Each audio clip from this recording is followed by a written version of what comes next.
And another rash of violence in Harrisburg. 4 people were injured in 3 shootings. Another victim was pistol whipped. A church leader who has personal experience with violence and drugs doesn't want young people making the same mistakes he did. Mark Hall joins us with this story tonight. Mark. Well, Dennis, Dr. Joseph Green says it took some close calls to help turn his life around, but he does not want others to even take a chance at life on the streets.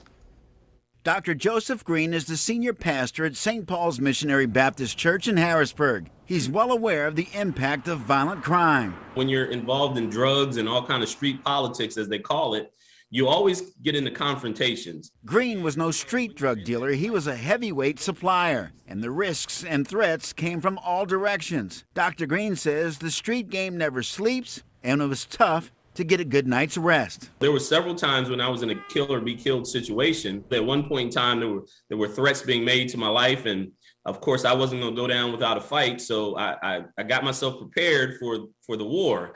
But through a series of circumstances, I was able to avoid that. And of course, my life was spared, and the life of those I had beef with. Dr. Green was able to get out of that life, but most don't. Many end up in jail or dead. And he's been telling young people for years about his journey. We look around sometime, we say, somebody ought to do something.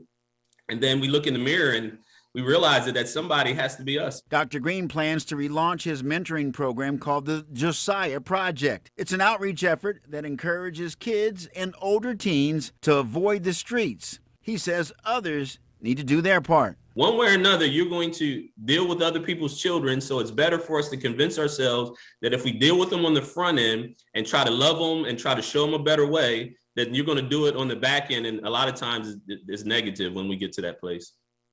Dr. Green says you can reach young people, but it takes time to build trust and mutual respect. In the newsroom, Mark Hall, ABC 27 News.